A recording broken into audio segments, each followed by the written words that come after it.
আসসালামু আলাইকুম, নমস্কার। বাংলাদেশ ক্রিকেট স্টেডিয়ামের ভিতরে প্রথম দেখা গেছে যে সিএনজি অটো মতলব বাজাজ অটো রিক্সা স্টেডিয়ামের ভিতরে ঢুকানো হয়েছে। তো এইটা জীবনের প্রথম দেখা গেছে। এইরকম ঘটনা আর কোনোদিন ঘটেনি। তা আপনারা দেখতে পাচ্ছেন। তো এই যে সিএনজি অটো রিক্সাটা কিসের জন্য এটা ঢুকলো স্টেডিয়ামের ভিতরে, আমি বিস্তারিত হয়ে যাই। তো এইটা হইল গিয়া ক্রিকেটারদের মানে বিরিয়ানি নিয়ে আসছিল স্টেডিয়ামের ভিতরে।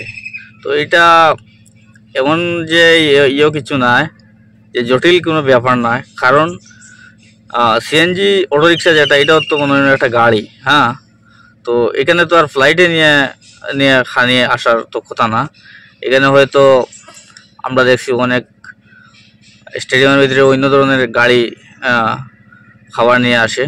তো এইখানে আমরা দেখছি সিএনজি অটোয় যে খানি ভিতরে নিয়ে আসছে। তো এটা এমন যে আশ্চর্যজনক কোনো ঘটনা আমার মনে হয় না। তো এটাও তো একটা গাড়ি। তো আশা করি আপনারা বুঝতে পারছেন। আর এটা নিয়ে সোশ্যাল মিডিয়া তুলপাড়, যে ভিডিওটা অনেক দেখা যাইতেছে। তো এর এর জন্য আপনাদের সামনে আমি ভিডিওটা তুলে ধরছি। তো আশা করি আপনাদের ভিডিওটা ভালো লাগছে। আর যদি ভিডিওটা ভালো লাগে থাকে তো ভিডিওটা একটা শেয়ার করে দিও। আর ভালো লাগলে লাইক তো অবশ্যই তো করবাই। তো আজকের লাগে আমার ভিডিও ওখানে সমাপ্ত করলাম। আর পরবর্তী ভিডিওতে আপনাদের সাথে দেখা হবে।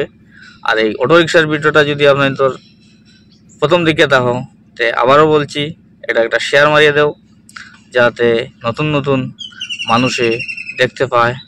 আর এটা হাস্যকর কোনো ঘটনা নয়। ঠিক আছে, এই ব্যাপার নিয়ে আর এত কথা বলার কোনো দরকার নেই আমার। আপনারা আশা করি বুঝতে পারছেন। আজকের জন্য এখানে ভিডিও শেষ।